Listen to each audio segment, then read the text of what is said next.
Now, the second tool that I want to talk about is pocketing. Pocketing is the opposite of padding.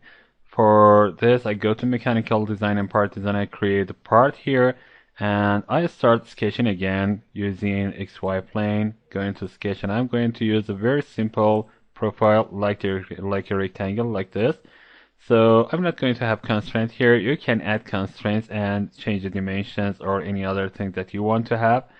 So I exit my workbench here. You can see that this is selected.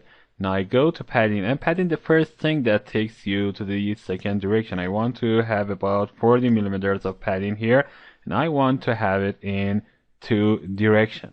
So I click on OK, and the first thing that I want to have is the part that I'm going to take off this pad. So I select, for example, this face and go to sketch the profile that I'm going to take off this. So I click on a circle, for example, here. I draw a circle right here, and now I exit my workbench. Now I'm going to select the pocket tool. Now you can see that pocketing is in the direction that goes through the thing that you have created. It is going to have about 40 millimeter. This is because I have selected 40 millimeter in the last tool that I have. So I'm going to have about 20 millimeter of pocket. So I click on 20, and now you can see that the sketch is selected. So I can click on preview. You can see that this is done. Again, click on preview. It will show you the exact thing that is gonna be created. I click on OK and click somewhere blank, and you can see this pattern. This is a hole created by the circle that I have. So press the shift button and down arrow key, you can see the inside of this hole that you have created. Now I want to have some other paddings added to this part. I want to have the for example, some of this part about removed again. So I select this face again. I go to sketch environment. Now I'm going to add another shape. For example, I want to use profile tool, and you can see that I do not have to be in this environment. I can go and start my profile somewhere out of my environment. So I click here, I go here, I go here, come back here, and now you can see that I'm closing my shape.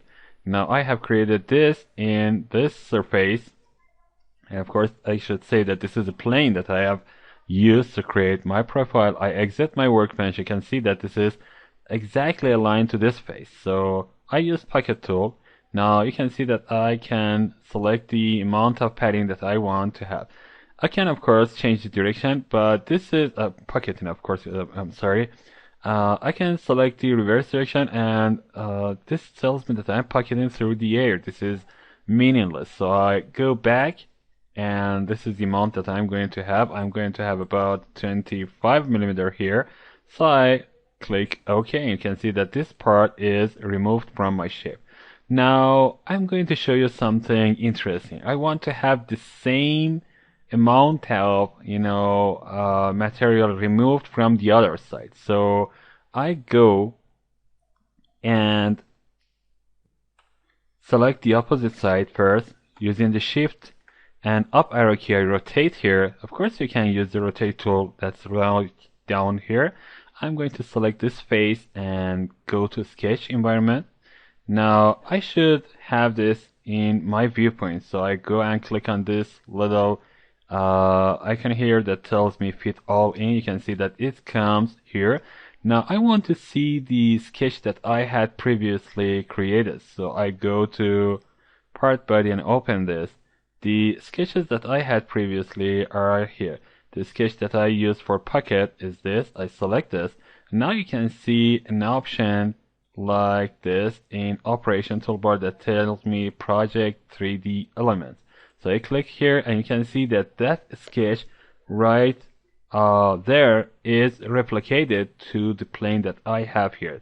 This is not the previous sketch. This is a projection of that sketch into the plane that I have here. So I click exit workbench. You can see this sketch, and I select the pocket tool, and 25 millimeters is okay. I click on OK. You can see that it is removed exactly like the opposite side.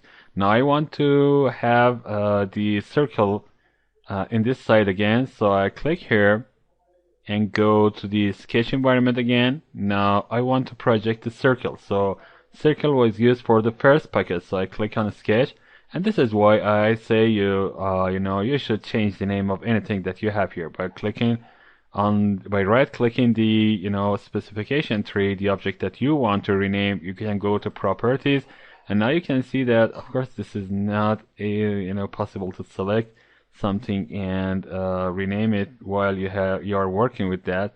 I close this. I want to project it again. Using operation toolbar, I go and project 3D element. You can see this is projected to the face that I'm working with. I exit my workbench, and again I'm going to use pocketing, and it was about 20 millimeters, I guess, and I click OK. You can see that the exact thing that I had in the other face, now it is applied to this face. So pocketing is very interesting tool for you. So I'm going to remove some other faces. I want to go to this face and go to sketch environment. I want to click on this so that I am fitting this in my viewpoint. And now I'm going to draw again a profile like this. I want to click here, click here, click here, and again close my shape. Now I have another profile. I exit my workbench, and I'm going to use this profile to pocket. So let's go to pocket here.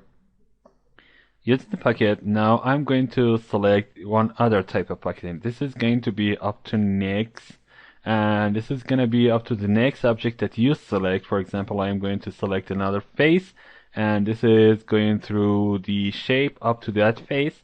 I can select up to last. That means through this existing object to the last of this object, I can select up to the plane, and you should select a plane, and you know that the faces are plane again.